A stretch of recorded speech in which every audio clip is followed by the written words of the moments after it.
Corpus Christi. We're back again. This is now hour 2 of Sports on the Hill podcast. So again, it's Robbie joined by Carol. Carol, the season, I know we're not going to talk much about it. I have to say I was right with my prediction. I'll just mention that real quick. 7-9. It's about exactly what I thought the Redskins were. You were very optimistic. You thought they would be a little bit better. You thought they could get 10 wins. I was hoping you would be right. It is what it is. There's not a whole lot of Redskins things to talk about. It'll be interesting to see what we do with Cousins, but we don't know anything yet. And we'll talk more about them when we do. But I just wanted to ask real quick, do you have any sort of final thoughts on the season? Or should we just start going into the NFL talk in general? I think we pretty much wrapped it up with our post game at the end of the season. All we can do is wait and see with the Kirk Cousins situation. We see they signed Bibbs to a contract. They gave Quentin Dunbar an extension, which basically means Breland might be pretty much out the door with free agency. Not written in stone, but that's what it looks like to me. But that's all speculation until we get to the off season. Let's talk about these playoffs and wild card weekend that just was. And I'm going to bring in a friend of the show on our NCAA football correspondent. We're going to get into that a little bit later on, but we're going to talk about this wild card weekend that was. Dujunnea, how you doing tonight, good sir? Man, I'm doing great. How are you guys? Doing pretty good. Getting ready for this NCAA football game. I know you and Robbie are so excited to talk about. But before we get into that, I done already started the Facebook live feed for this wild card weekend recap in NCAA football. So, Robbie, if you get a chance, you could share a couple of those. See if we can get some interesting conversation going. We're going to start out with the game that I got to watch from beginning to end, the Tennessee-Kansas City game. Tennessee found a way to come back and win 22-21. It was all sparked by kind of a miraculous close play by Marcus Mariota, throwing a pass to himself that was deflected by a defender and scored on a crucial play that kind of swung the momentum, and I believe that swung the tide of that game for Tennessee to beat Kansas City. Unfortunately, Andy Reid and his bad luck in the playoffs of losing leads continued to go. And the last thing I got to say about that before I get your take, Dujunnea, is it was crazy to watch the second half of that game because they showed every graphic in the world of how bad Andy Reid's record was in the playoffs, like they were jinxing him, like they knew it was going to happen. And I felt kind of bad for him at the end of the game to see the way the team couldn't get just one field goal in the second half, which would have won the game. But it was tough to see, but we all know the playoffs is always a different beast when you get to those playoff games. What did you take away from this Tennessee-Kansas City game, Dujunnea? What was sad to see after such a great effort by the Kansas City offense and really collectively as a football team, their unfortunate bad habits of not being able to stop the run came and reared its ugly head in the second half. What stood out to me, though, is Kareem Hunt, 11 carries for 42 yards. Unacceptable, in my opinion. You have a lead there. It's 21-3 at the half. Seems like you run the football there and try to take the time off the clock in the second half. They continue to pass, and then you watch Tennessee roll off 7 in the third and 12 in the fourth to squeak one out on a miracle self-pass Mariota touchdown deal. It's really unfortunate. The Chiefs played very well all season long. Had their little slumps, but once again, they're a no-show, and Andy Reid looks like the modern day Marty Schottenheimer. He gets to the dance, but that's about it. Get you to the door of the dance, but you don't get in. So it's one of those things that's unfortunate. And it's probably going to mean that Alex Smith is no longer going to be there. And that's unfortunate because I don't think any of this had anything to do with Alex Smith. It's just poor game management. But Andy Reid has a history of that, and they sure enough tried to pull out every cheat they could on poor Andy Reid, and that was terrible. That's about as bad as the kicker hasn't missed in X amount of games, and right before he kicked it and he shaked it. So that was tough to watch there. But Tennessee, a good football team. They're scrappers, and we'll see what they do in the next round. Yeah, I just want to mention, my main man, a lot of folks, I actually saw some people posting some stuff about this. My main man, Brian Arakpo. Now, when we let him go, everybody was talking about how injury prone, all this and that. He had one injury that lingered 2 seasons. Up until that point, that man hadn't missed a game since high school. And since he's been in Tennessee, he hasn't missed a game. So I just want to go on the record, as I was on the record before, saying that the Redskins will regret letting him go. Imagine us having that presence on that other side alongside Kerrigan like we had before. But everybody was like, oh, he injury prone. He don't need the money. He don't deserve the money. He's in the playoffs, and we're watching. He can be injured. He can be injured because apparently our oh, God, don't even get has an issue with this, and that's something that has to be fixed. And I'm not going to get too much into that, but it's quite apparent because, yes, it did look like he was injury prone. He goes over there, and then some of his leaving had something to do with that. He gets over there, and he's had one injury. So, what does that speak to the strength and conditioning of the Washington Redskins? And I'll just leave it at that. Well, we've spoken in great detail about the root of that issue. We're not going to discuss that right now. We're going to get into the next game because we're going to keep this about Wild Card Weekend. So let's see. We had the Atlanta game versus the Rams. I didn't really get a chance to watch this game closely. I thought the Rams would take this game. We got a quick question. Corey wants to know what's the number to call in. It's 347-884-9299. More than welcome to call in and give us your insight. He wants to give some prospects for the Redskins to target. We're getting at a little bit before we get into the NCAA football. They just kicked off in the game. It's 3rd and 6. Looks like Georgia has the ball. Alabama's on defense, trying to get something going to get their offense on the field. We get back to this Atlanta Rams game.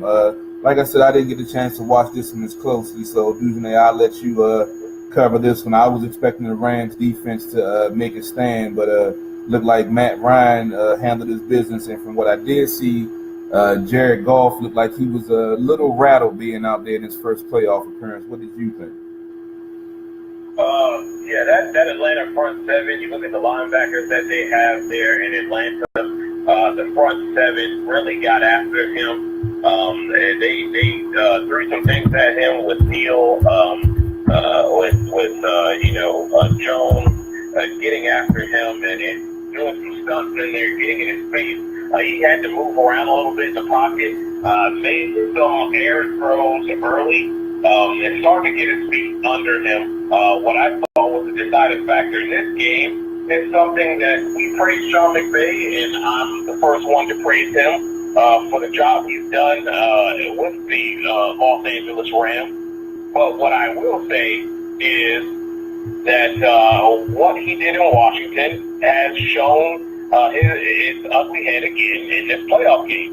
Everybody looks at the Gurley numbers and he had 14 carries for 101 yards. Well, yeah, that's deceiving. He had 2 runs of 30 plus. So if you take those away, you really only had about 30 yards of rushing attempts on 14 carries or less than 14 carries. So once again, the imbalance of not running the football. They had the ball for 22 minutes and 25 seconds. Of course. Dujunnea, might have lost you there, buddy. Let's see. I think I'm still here. Oh, there you go. You faded out on us, though. We lost you for a second there, buddy. Yeah, so there's 37 minutes and 35 seconds for the Atlanta Falcons, and they had a balanced offensive attack, and that's what's the deciding factor. And we know the Rams defense is quick, but they're not big up front, and they took a pounding early, and sometimes speed is great, but size, they're a little undersized up front, and outside of Donald, they don't have anybody that can bring that consistent pass rush. I thought overall they did a good job, but at the end of the day, the size and speed of the Falcons offense was the deciding factor. And then again, like I said, McVay shot themselves in the foot, in my opinion. A lot of passing, a lot of unnecessary passing, and I felt like if they had run Gurley more, he had some really good runs in that game, and if they had done more of that, we might be talking about a different ball game and a Rams win instead of a loss there. So again, for their first appearance, Goff's first appearance wasn't poor, wasn't terrible, but McVay's got something to learn from this game as a head coach. Thought he might have learned that lesson being in Washington, but it's apparent that was not the case when you look at that ball game. We all know you got to learn on your own. You know that you've seen somebody else do it. You got to learn on your own, and you learn the hard way. Then we get into these Sunday games. We get into the ugly game first. The Jacksonville-Buffalo game. Jacksonville prevailed 10-3. Blake Bortles. Jacksonville came out early in the week and said they had confidence in him. I've been on record as saying that I feel that's where Kirk Cousins is going to end up. So when that news came out last week, that kind of threw me for a loop. But then seeing the game that he played this past week, I think there's still room in this game. Upcoming weekend is really going to dictate what happens with that franchise and the quarterback going forward. Neither here nor there. They ended up winning the game 10-3. Jacksonville has a stout defense. Buffalo, it's like they couldn't get out their own way. They had been to the playoffs in almost 20 years. They were super excited to be there. They no one expected them to be there, but they definitely got there. And unfortunately, they're one and done. And Tyrod Taylor took a late injury in that game. He's another quarterback free agent prospect that was, rumored that the Redskins might be interested in if Kurt walks. So I just thought it was a game of two teams trying to find themselves, two young teams that, not saying they were just happy to be in the playoffs, but, exceeded their own expectations by making the playoffs. And we got the final result of this score was kind of showed that these teams aren't really ready to get over that hump, but they are still quality teams that still have some pieces to fill. But this is a good way to, build that foundation, have them look forward to down the road.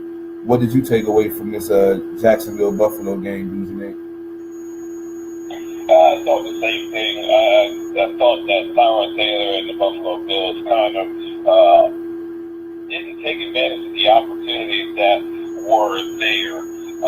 There was a lot of opportunities for them to go and take the football game, and they just simply did not do it. With that being said, though, got to give a ton of credit to that Jacksonville defense. They've been stout all season long. They've given opponents fits.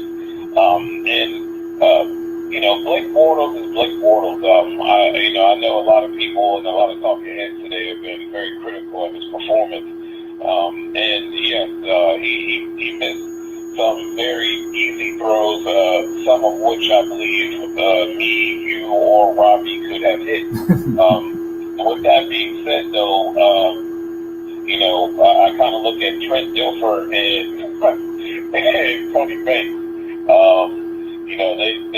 They didn't win football games, but they didn't lose them either. And I think that is something that this team could do. And you have to think early in the season, I thought Bortles had, although he wasn't accurate, but he had more wide receivers and better wide receivers than Lee. And I think Robinson to throw to, those guys get hurt. Now you're down two key guys on that offense as far as guys to pass to.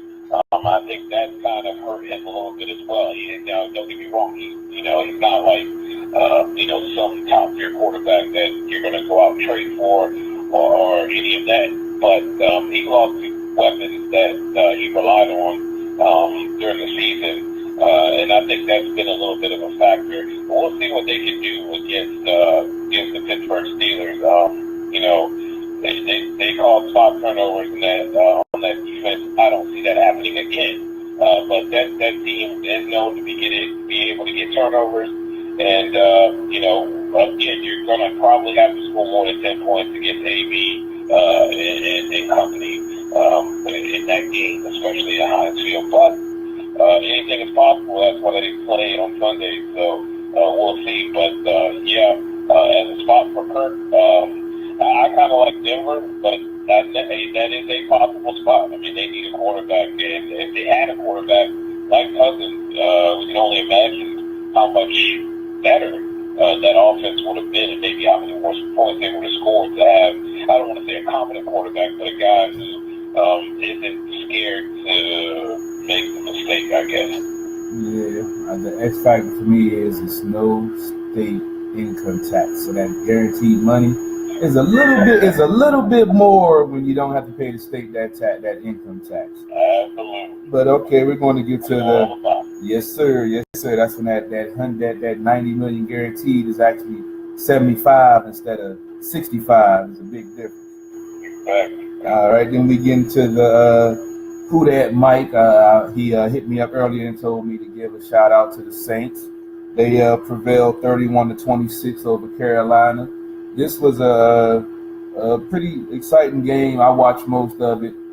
Started out with Drew Brees threading the needle to Tay again for a 70-yard bomb and started scoring. And once that offense started going, there wasn't no stopping. They were able to contain the running attack of New Orleans, but Drew Brees showed why he is an elite quarterback, and he put that team on his back and put them points up.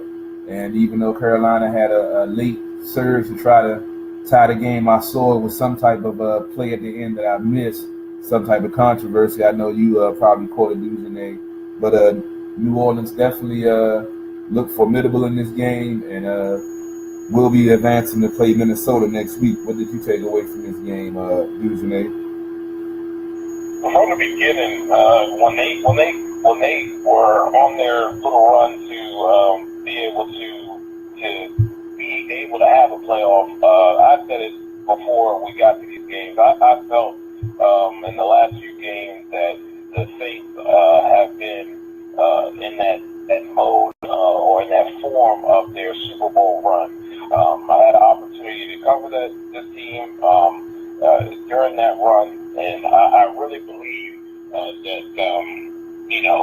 whatever team out of that Minnesota game and Saints game is going to be the team that represents the NFC conference in the Super Bowl. Drew Brees looks phenomenal. He looks crisp, ticky against his old team. The only problem I had is you're not going to go to Minnesota and not run the ball the way that they did not run the ball in the dome. You can credit a little bit of that to Carolina's defense, and I understand they lost Pete, one of their offensive linemen, but at the same token, they didn't spend enough time trying to run the football, and you're going to Minnesota, who I feel is just as formidable, if not better than the Carolina Panthers defense.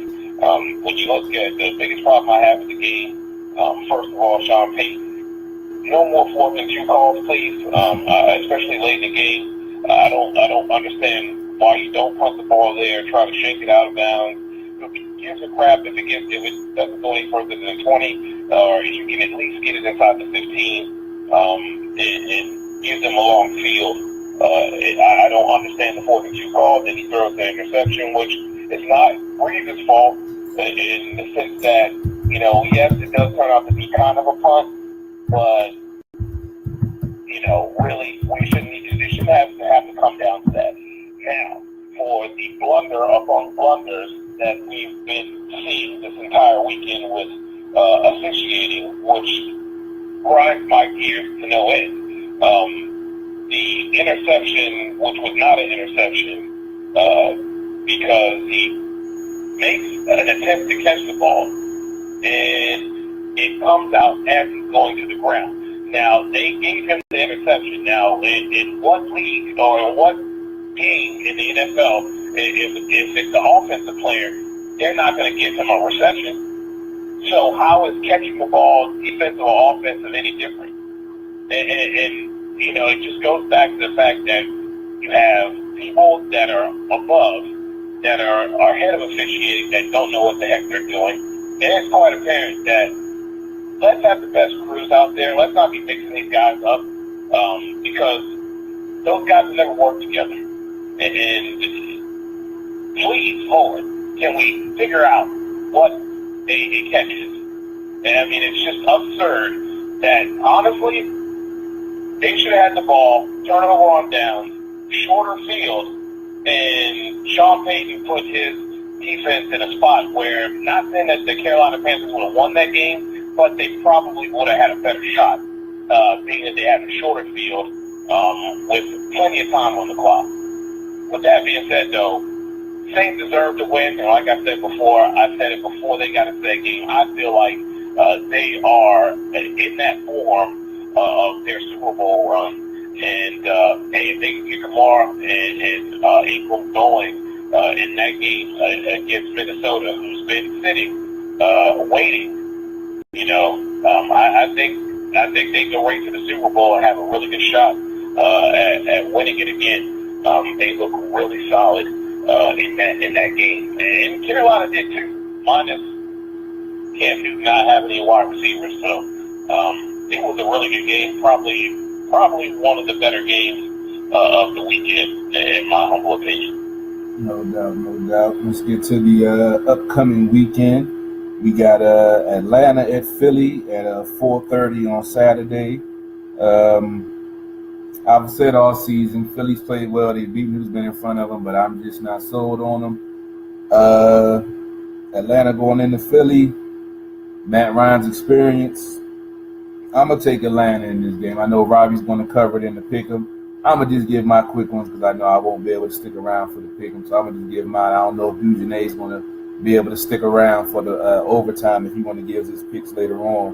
But what do you think is going to happen in this game, Atlanta versus Philly, Dujunnea? Falcons. Nick Foles is Nick Foles. If it was Carson Wentz playing in this game, I favor the Eagles. I feel like the Eagles with Carson Wentz are a very formidable football team. They're very crisp, and he makes great decisions. Nick Foles. Couldn't hold a starting job. He just so happens to walk into this one, an unfortunate injury, but there's no way. There's no way they beat Atlanta with that defense getting after Goff the way they did. They're going to get after him the same way, and he's going to make some mistakes. Philly will stay ringless,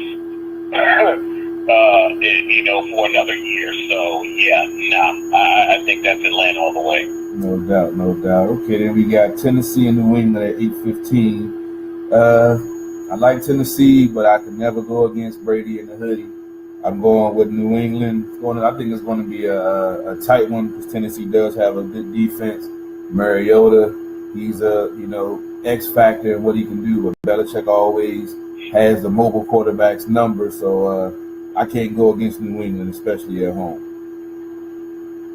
Yeah, I think that's the thing that does it for me, is New England being in Foxborough. It's a cold situation, and they're really tough at home. I think Tennessee's defense is going to give them some trouble. I just don't think they're going to have enough in the tank. The X factor, like you said, I believe the X factor is between Henry and Mariota. I think they have to do something with the read option, with these RPOs, to get their defense kind of out of sync and on their heels. If they can do that, they can have a shot. But again, we're talking about Brady, Gronk, Bennett, and that's just two tight ends and a quarterback. We're not talking about the wide receivers that they have that are able to get open. You have Brandon Cook stretching the field. It's going to be a tough task for that defense. Tennessee's defense to do that for 4 quarters. And unfortunately, as much as I'd like to see someone new, it looks like it's going to be New England taking that win as well. No doubt, no doubt. On Sunday at 1:05, you got Jacksonville at Pittsburgh. This is a rematch from an early season matchup when Jacksonville spanked that ass point blank, Pittsburgh. And like we spoke about earlier, Bortles, I feel is going to be he's going to have to step up and win this game. I know Pittsburgh is not going to allow the running game, which was really non-existent against Buffalo, who also has a decent run-stopping defense. Pittsburgh, not the same run-stopping defense they used to be. They can be ran on if you have an effective running game. I don't think they're going to be able to run on Pittsburgh, so it's going to be up to Bortles. I don't know if he's going to bounce back from that game against Buffalo and have a better game this game. I got to go with Pittsburgh in this game. What about you? Yeah, man, as a part of me that like to see Jacksonville go to the next step. But I'd like, and there's a huge part of me that really wants to see Pittsburgh get back that they should, in that W, they should have gotten it at the end of the season with that no catch deal. I think there's a better team. I really think that Jacksonville's defense has the opportunity to win them a football game again. There was a stat that I had looked at, and if you looked at the game, the 5 interceptions they threw in that game, I think the defense for Jacksonville had like 14 points.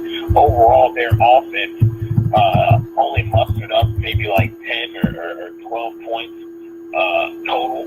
The defense outscored the offense. I don't see Ben making a mistake, but there's one little sliver that gives me a sense that there's a possibility they could lose because you don't call out teams. And Ben said that he wanted to have Jacksonville again.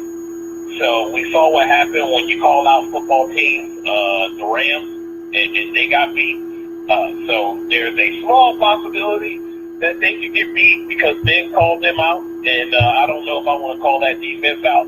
But I look at the offensive side of Jacksonville, and I'm like, who's going to make some big throws to win them a ball game and maybe put them more points on the board if the defense can't get points. So I'm going to go with Pittsburgh. And I'm hoping that Pittsburgh can get an opportunity. As much as I don't want to see either one of those teams in the Super Bowl, I'm really hoping that Pittsburgh can get an opportunity to get some payback for poor officiating that's been going on all season long. Robbie Khan said Arun has a question before we get to the last game of the weekend upcoming. What's your question, Arun? Yeah, Bortles only threw for 86 yards last week. Do you think the Jaguars would have had a better showing if RG3 was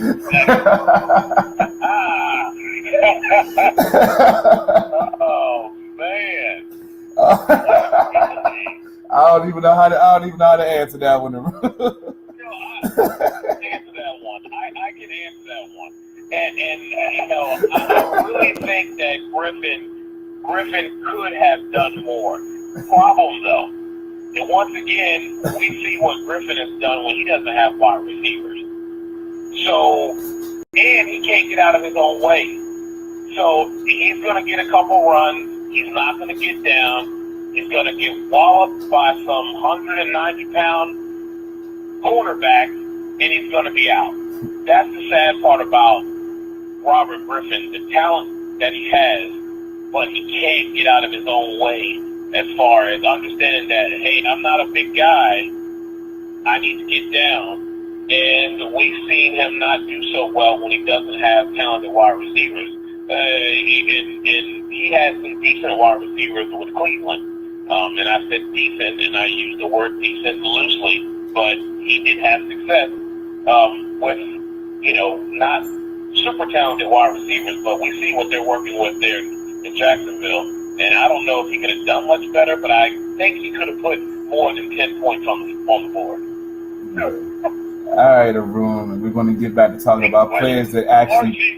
Yeah, we're actually going to get talking about players that actually play in the NFL currently, and we're going to get to this last game of New Orleans and Minnesota. Minnesota Redskins played in earlier this year. Minnesota beat them. I was very impressed with their offensive play caller. He sets his plays up well. He's very strategic. He knows what he's doing. They have a great defense. In New Orleans, you have Sean Payton on the other sideline, calling great offensive plays. Their defense has been getting turnovers and playing well. I think this is going to be probably the best game of the weekend. It's going to be a chess match all the way through. I'm going to give the edge to Minnesota for their defense. I think they're going to be able to get pressure on Drew, get some of those big bodies in front of him, and cause some turnovers with Drew being one of the smaller quarterbacks in that pocket. I think they're going to be able to get enough pressure on him to force some mistakes and be able to take this game. What about you, Dujunnea? Yeah, I have that gut feeling myself.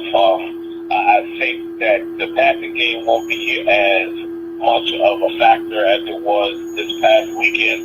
I think Drew's going to be pushed off that spot a little bit. He's going to miss a couple throws. I don't see him turning it over. Maybe he may throw one interception, but I don't see him turning it over.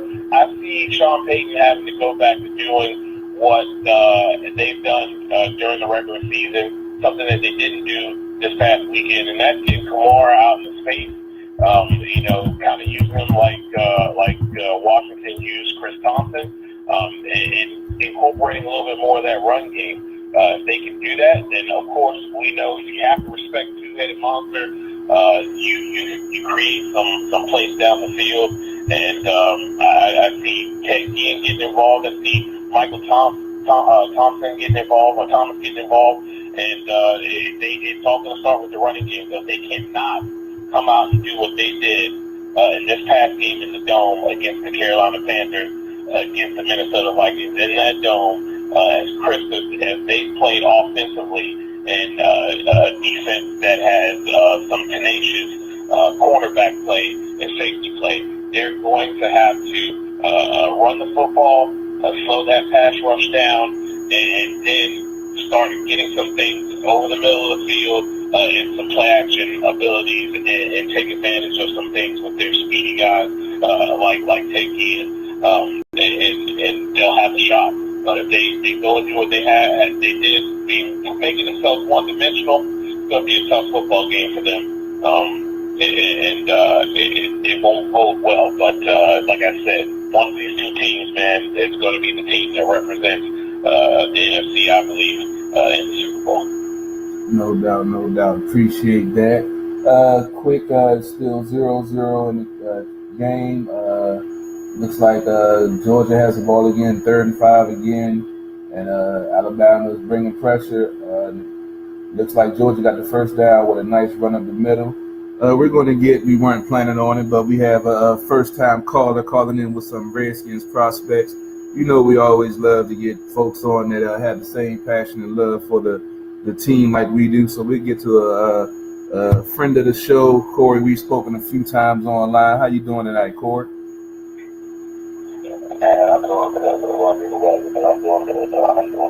Hey, we doing all right, man. We appreciate you being a little under the weather and still taking the time to call in. So it's a little bit early. We haven't really gotten into the end of prospects, so we'll sit back and let you break down what you've checked out so far with this early off season for the Redskins.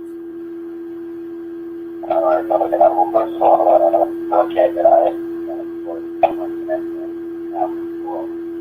right now.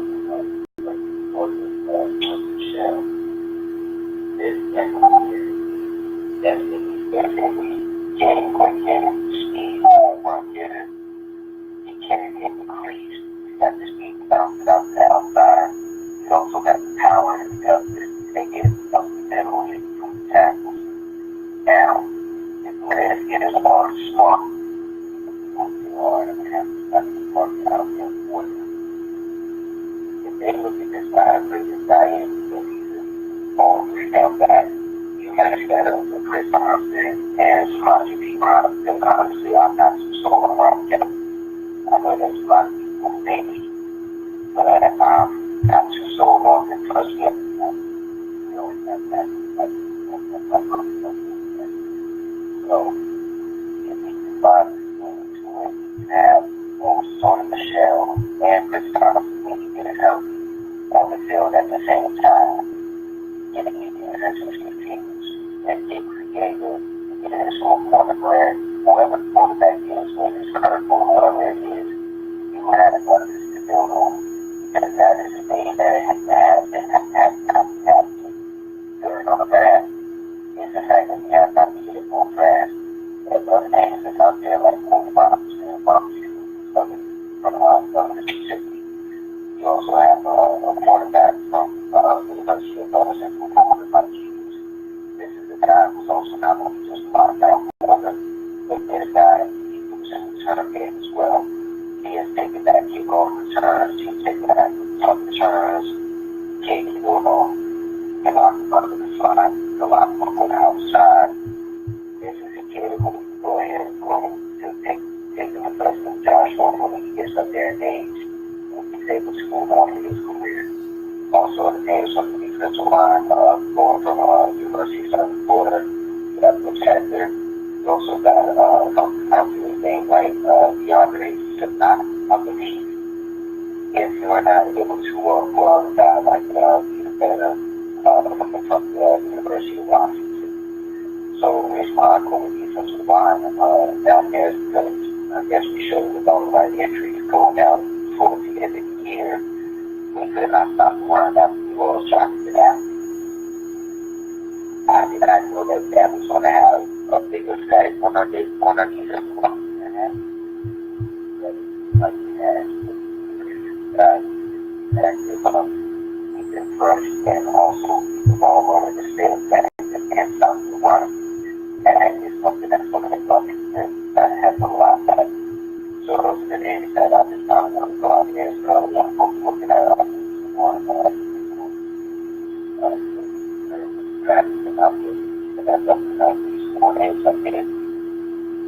All right, no doubt. Appreciate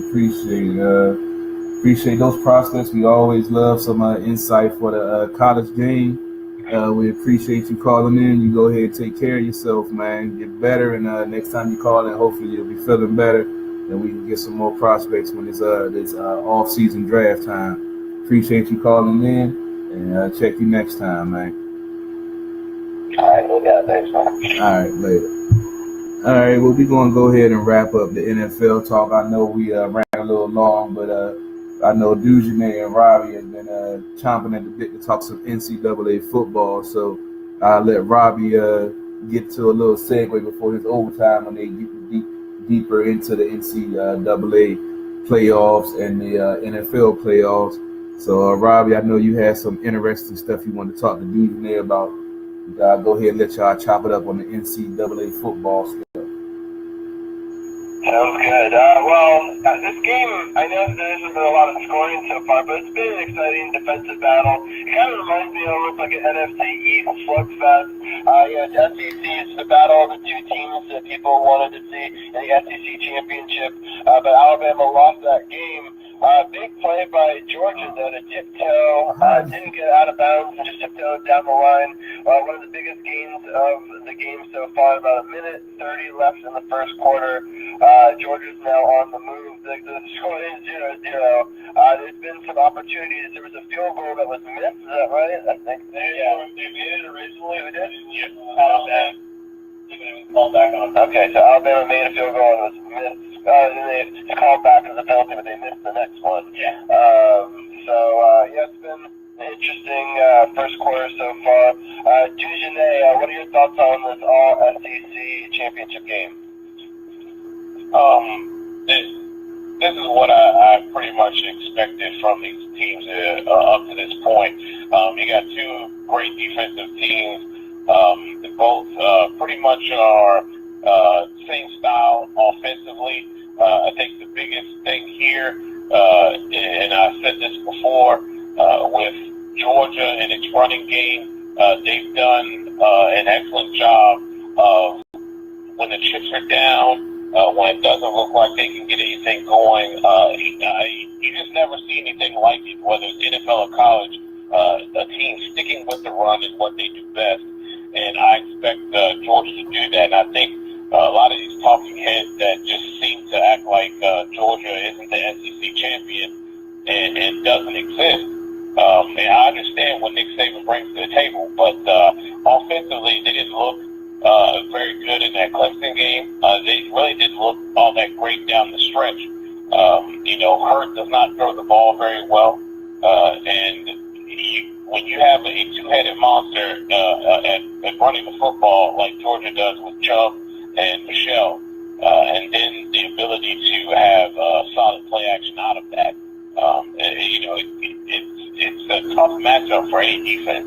And but the way this game has gone so far is about what I expected to be a defensive battle, a low-scoring game. And it's going to come down to a battle of wills in the trenches. And it's just going to be up to Georgia to continue to run the football. And it's going to, if Alabama wants to have a shot, they're going to have to do a little bit of that themselves. Running the football, do what they do well with the RPOs, and utilizing the quarterback and what Hurt does as far as his ability to run, and see what you can do out of it. Nothing special, nothing tricky. Not getting away from what you do best, and let the chips fall where they may. But so far, we have a really good game on our hands. Yeah, I love the defensive struggle between these two matchups. I'm a big fan of 0-0 games, as Brian and I were talking about in hockey earlier, almost 2 hours ago. In hockey, I think a 0-0 game going to overtime made for one of the best games I watched all year. The fact that this game is 0-0 doesn't take away from the effort and energy in which these teams play. And I think it's really impressive that Georgia's defense is able to take some of that juggernaut that is Alabama, and so far, slow it down at least enough. This is the SEC championship game that people really wanted to see, so you get to see it on an even bigger stage now. And I'm excited for the second half of this game. Oh, so now folks want to like defense now. I was the only defensive guy. I was the only defensive guy out here. Now all of a sudden, people like defense. Now I told y'all, man, defense is great, man. All that offensive stuff is cool, but strategy and actually trying to stop a strong offensive team and seeing the defensive coordinator outthink somebody on the other end, that's a thing of beauty, man. You got to appreciate it. It is, and I agree with you, Carol. It really is to watch a chess match between two coaches that have great defenses to try to outwit the other one, to try to stop their offense. It's something to watch, and it has been. I mean, you look at Alabama only had 3 first downs, and with the turnover that Georgia had early, you would think that the momentum was fully in Alabama's favor. But man, they only have 3 first downs offensively. Georgia has 5. You have a little over, about 115, 120 yards total offense for both teams. And Alabama's only 1 of 3 on third down, so very good defensive struggle, and it's gonna be fun. It's gonna be fun down the stretch to see what these coaches do to try to get a little wrinkle in the other opponent's defense to try to get themselves a score. I think we really could see ourselves in a 17-14, 14-10 ball game here. No doubt. But I'm going to go ahead and end this live stream right now because I know we got to get ready to get to overtime.